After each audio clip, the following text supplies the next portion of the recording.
Good morning everyone. Good morning sir. तो आज का जो मोटिवेशन है साथ में बोलेंगे। तो मोटिवेशन ये है कि बहुत हुआ सन्नाटा, अब शोर आएगा। बहुत हुआ सन्नाटा, अब शोर आएगा।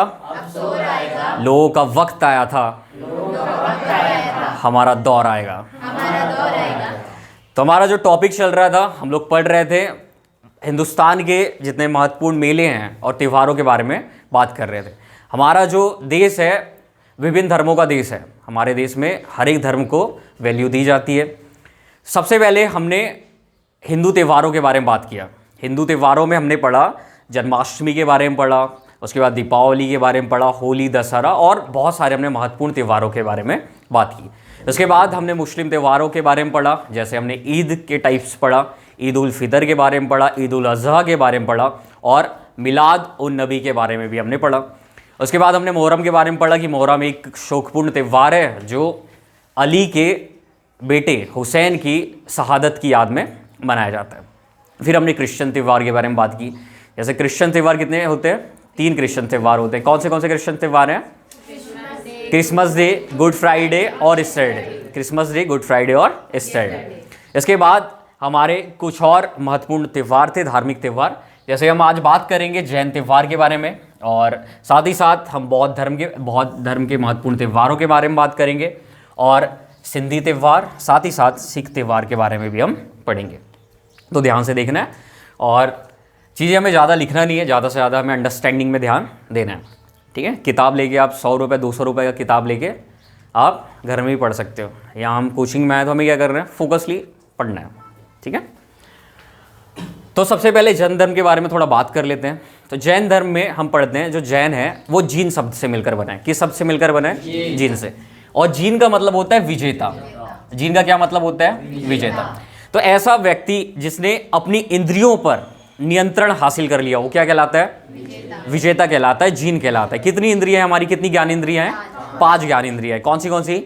हमारे कान, ठीक है, जिनसे हम सुनते हैं, हमारी आँख जिनसे हम देखते हैं, हमारी नाक जिससे हम स्मेल लेते हैं, सूंघते हैं, हमारी जीभ जिससे हम टेस्ट करते हैं, हमारी त्वचा जिनसे हम चीज़ों को स्पर्श करते हैं। जिस व्यक्ति का इन सब चीज़ों में नियंत्रण हो जाता है वो क्या कहलाता है? वो जीन कहलाता है। ठीक है, विजेता कहलाता है। तो हम बात करते हैं जैन धर्म में। जैन धर्म में 24 तीर्थंकर थे। कितने तीर्थंकर थे? 24। मतलब 24 ऐसे व्यक्ति हुए या ऐसे महान लोग हुए जिन्होंने बताया कि किस तरीके से हम मोक्ष को प्राप्त कर सकते हैं। ठीक है, तो जैन त्यौहार में जो 24 तीर्थंकर थे, 24 तीर्थंकर में हमारे लिए जो सबसे महत्वपूर्ण तीर्थंकर है वो कौन से तीर्थंकर है? महावीर स्वामी। वैसे जैन धर्म के जो संस्थापक है वो किसे कहा जाता है? ऋषभ देव को कहा जाता है। पर अगर आपसे पूछा जाए कि जैन धर्म के वास्तविक संस्थापक कौन थे? महावीर स्वामी। जो जैन धर्म के 24वें तीर्थंकर हुए वो वही बनते हैं जैन धर्म के वास्तविक संस्थापक। तो सबसे पहला जैन त्यौहार में है त्यौहार जिसका नाम है महावीर जयंती। महावीर जयंती सिंपल। महावीर जयंती में क्या करते हैं? सेलिब्रेट करते हैं। किसका बर्थडे सेलिब्रेट करते हैं? महावीर स्वामी का बर्थडे सेलिब्रेट करते हैं। और महावीर स्वामी कौन थे? 24वें तीर्थंकर थे। ठीक है, कौन से धर्म के 24वें तीर्थंकर थे? जैन धर्म के। उसके बाद इनका जन्म कहाँ पर हुआ था? वैशाली में हुआ था। वैशाली में हुआ था। इनके पापा का नाम क्या था? क्या नाम था? सिद्धार्थ। इनके पापा का नाम क्या था? सिद्धार्थ था। और मम्मी का नाम क्या था? मम्मी का नाम था त्रिशला। ठीक है, और साथ ही साथ इनकी पत्नी का नाम क्या था? यशोदा। ठीक है, और यशोधरा की इनकी पत्नी का नाम था? गौतम बुद्ध की पत्नी का नाम था। फिर उन्होंने क्या किया? ये वैसे बहुत बड़े राजपाट इनको मिलने वाला था, बहुत बड़ा साम्राज्य से इनका संबंध था, किंतु इन्हें लगा कि ये सब मोह माया है तो उन्होंने क्या किया? अपना गृह त्याग कर दिया। और इनके मम्मी पापा की मृत्यु हो गई थी तो इन्होंने, इनका जो बड़े भाई थे उन्होंने उनसे परमिशन लिया और उसके बाद इन्होंने गृह त्याग कर दिया। इन्होंने 40 वर्ष की अवस्था में गृह त्याग किया, 12 वर्ष तक भटकते रहे और 42 वर्ष की अवस्था में इनको ज्ञान प्राप्त हुआ। ये चीज़ें याद रखना है। तो महावीर जयंती में क्या करते हैं? जो महावीर स्वामी है उनका बर्थडे हम सेलिब्रेट करते हैं। महावीर का जो चिन्ह है वो क्या था? चिन्ह उनका सिंह, याद रखना है। फिर एक त्यौहार है पर्युषण पर्व। एक्चुअली हम लोग ना इंसान हैं, हम लोग भगवान है क्या? नहीं, ठीक है, कोई भी भगवान नहीं। आप लोगों में से कोई है? कोई नहीं है ना तो हम लोग भगवान नहीं है। और इंसान की जो सबसे बड़ी क्वालिटी है वो है गलतियाँ, भूल, मिस्टेक्स। हमसे देखने, बोलने, सुनने से हमेशा कुछ ना कुछ गलतियाँ होती रहती हैं, हमेशा, ठीक है। हर दिन ऐसा कोई दिन नहीं होता है जिसमें हमसे मिस्टेक ना हो। जब हम सुबह उठते हैं तो गलतियाँ करते हैं, जब हम कुछ काम करते हैं तो गलतियाँ करते हैं, जब हम सोते हैं सोने से पहले गलतियाँ करते हैं। मतलब हमेशा हमसे क्या होते रहती हैं? गलतियाँ होते रहती हैं। तो एक त्यौहार है जिसका नाम है पर्युषण पर्व। इस दिन जो जैन लोग हैं वो अपने गलतियों का पश्चाताप करते हैं। जो भी उन्होंने मिस्टेक की हुई होती है उसका वो क्या करते हैं? पश्चाताप करते हैं। इसके बाद है महामस्तकाभिषेक। देखो जैनों में कितने तीर्थंकर हुए? 24 तीर्थंकर हुए। तो जैनों के जो पहले तीर्थंकर थे उनका नाम था ऋषभदेव। ऋषभदेव का प्रतीक क्या है? सांड, ठीक है। ऋषभदेव का प्रतीक क्या है? सांड। उनके बेटे थे, बेटे का नाम था, बेटे का क्या नाम था? बेटे का नाम था बाहुबली।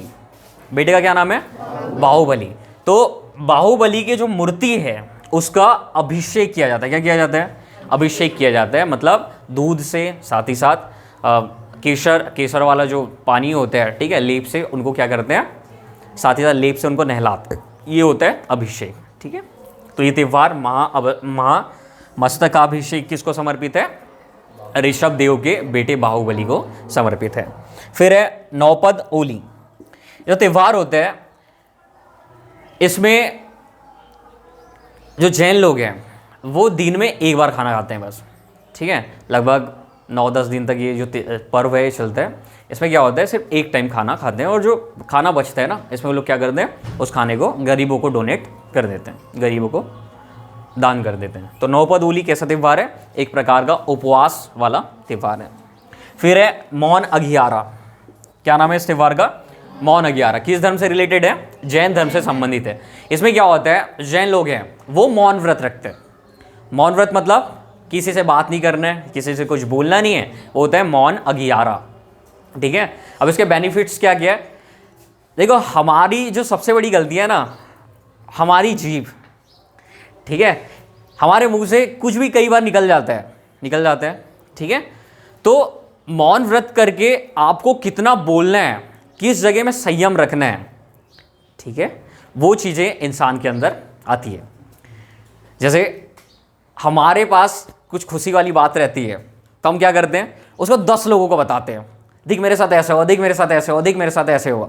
और अगर हमारे साथ कुछ प्रॉब्लम्स होती है ना तो भी हम 10 लोगों से शेयर करते हैं कि देख मेरे पास प्रॉब्लम है, मेरे पास ये हो गया, मेरे पास वो हो गया, ऐसे हो गया, वैसे हो गया। तो हमारी लाइफ है वो हमारी लाइफ नहीं होती है, हमारी लाइफ को कोई और कंट्रोल कर रहा होता है। जैसे हम अपनी खुशी को बताने गए किसी को, उसने बोल दिया नहीं नहीं ऐसा नहीं है, ऐसा है, तो हम लोग क्या हो जाते हैं? हम लोग नाराज़ हो जाते हैं।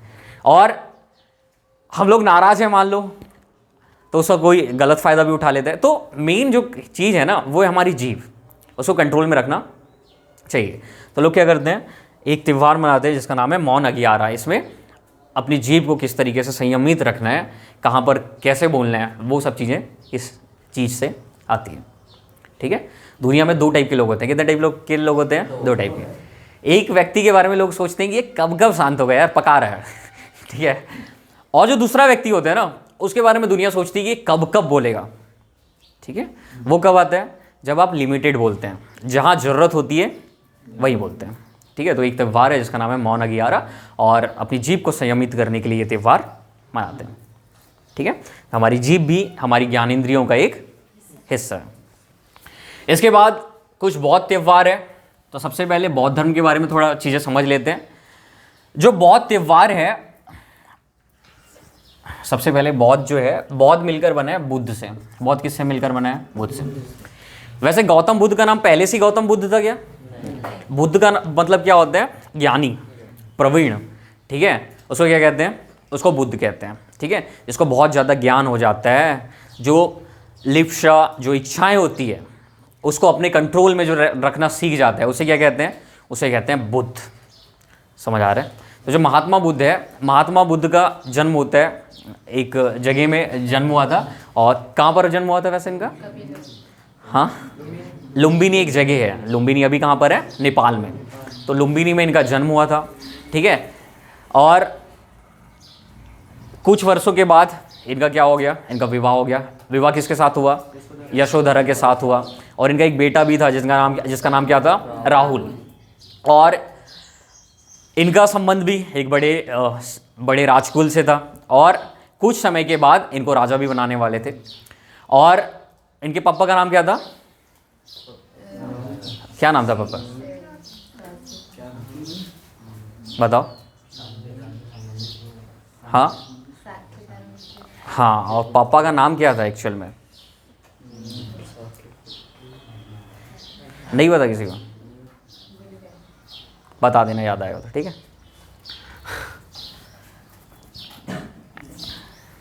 ठीक है, सोचना, याद आएगा तो बता देना।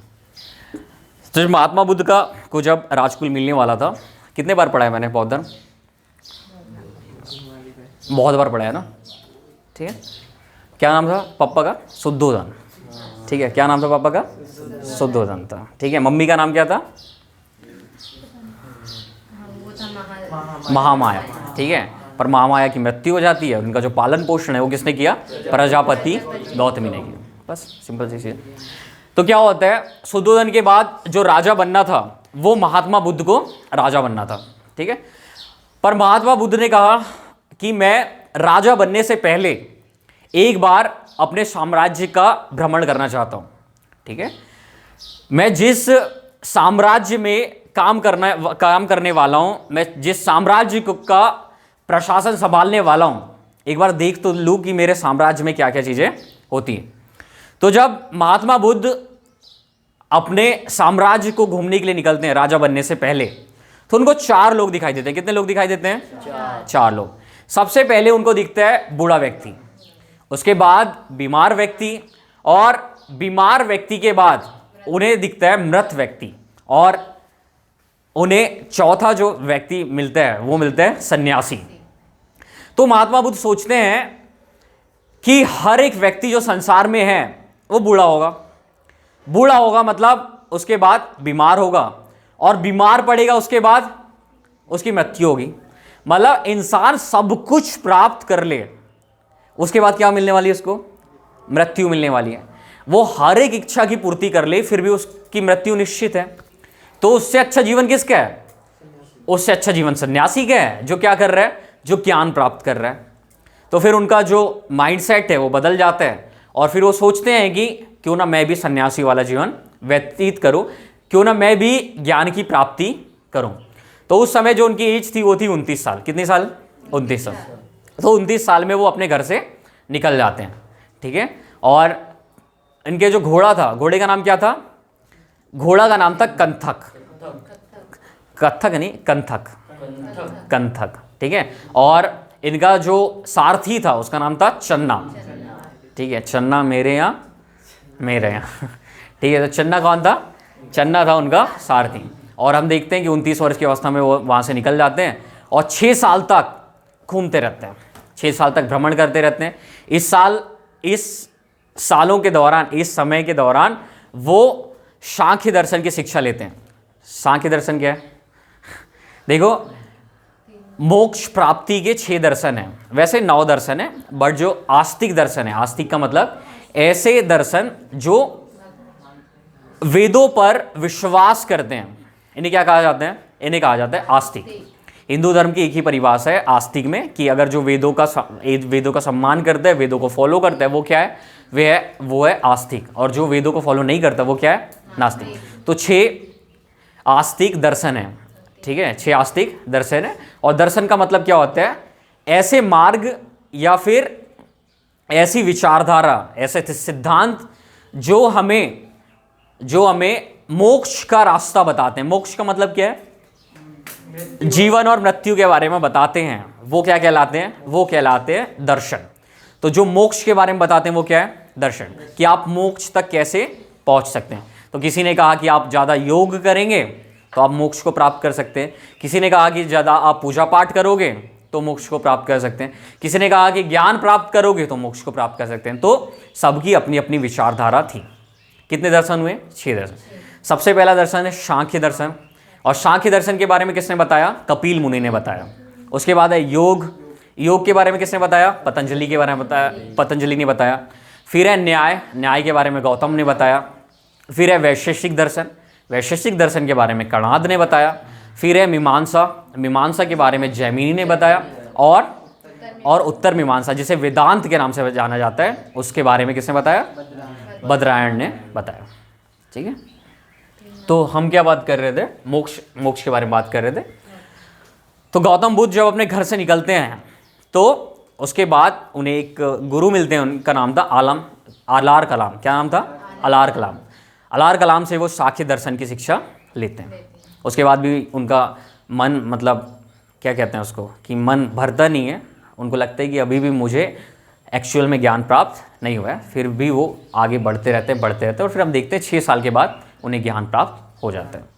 ठीक है, कहाँ पर ज्ञान प्राप्त हुआ उन्हें? बोध गया में। और बोध गया कहाँ पर है? बिहार में। ठीक है, तो वहाँ पर उन्हें ज्ञान प्राप्त हुआ। कौन सी नदी के तट पर ज्ञान प्राप्त हुआ? निरंजना नदी के तट पर ज्ञान प्राप्त हुआ। और कौन से पेड़ के नीचे? पीपल के पेड़ के नीचे ज्ञान प्राप्त हुआ। समझ आ गया बौद्ध धर्म के बारे में? बौद्ध धर्म से रिलेटेड कितनी संगीति हुई है? तो तीन या चार संगीति। ठीक है, कौन सी संगीति कहाँ पर हुई थी? देखो, बौद्ध धर्म की 4 संगीतियाँ थी। इसको ट्रिक से याद रख सकते हो आप, रवापक। क्या याद रखना है? रवापक। पहली जो बौद्ध संगीति थी वो हुई थी राजगृह में, दूसरी वैशाली में, तीसरी पाटलिपुत्र में, और चौथी कुंडलवन में। और कुंडलवन कहाँ पर है? कश्मीर में। ठीक है, उसके बाद पहली जो बौद्ध संगीति हुई थी वो कब हुई थी? 483 ईसा पूर्व। 483 ईसा पूर्व को उनकी मृत्यु हुई थी और उसी साल बौद्ध संगीति हुई थी। फिर 100 साल कम कर दो, कितना हो गया? 383 ईसा पूर्व को दूसरी हुई थी। तीसरी कब हुई थी? 255 या 255 ईस्वी को हुई थी। ठीक है, सॉरी, ईसा पूर्व को हुई थी। और जो चौथी हुई थी वो चौथी कब हुई थी? पहली शताब्दी में हुई थी। ठीक है, तो पहली 483 ईसा पूर्व, दूसरी 383 ईसा पूर्व, तीसरी 250 या 255 ईसा पूर्व, और चौथी पहली शताब्दी। किसके शासनकाल में हुई थी? तो ये ट्रिक से याद रख लेना, एक से याद रख लेना। पहली बौद्ध संगीति के समय जो राजा था उसका नाम था अजातशत्रु। दूसरी के समय था कालाशोक, फिर ए से याद रखना अशोक, और चौथी के समय था कनिष्क। ठीक है, इतना चीज़ें याद रखना है। उसके बाद जो अध्यक्ष हुए बौद्ध संगीति में, तो MSMV से उनके नाम याद रख सकते हैं। जैसे पहली बौद्ध संगीति के समय जो अध्यक्ष थे, वैसे राजा अध्यक्षता कर सकते हैं क्या? नहीं। राजा क्या? क्षत्रिय है, लड़ने वाला है। तो जो बौद्ध संगीति हो रही है उसमें कोई ऐसा व्यक्ति हो जो बौद्ध धर्म के बारे में लोगों को समझा सके। ठीक है, तो पहली के समय जो अध्यक्ष थे उनका नाम था महाकश्यप। क्या नाम था? महाकश्यप। दूसरा एक के समय थे शाबाकामी, तीसरे के समय मोगली पुत्तिष्म, और चौथी के समय थे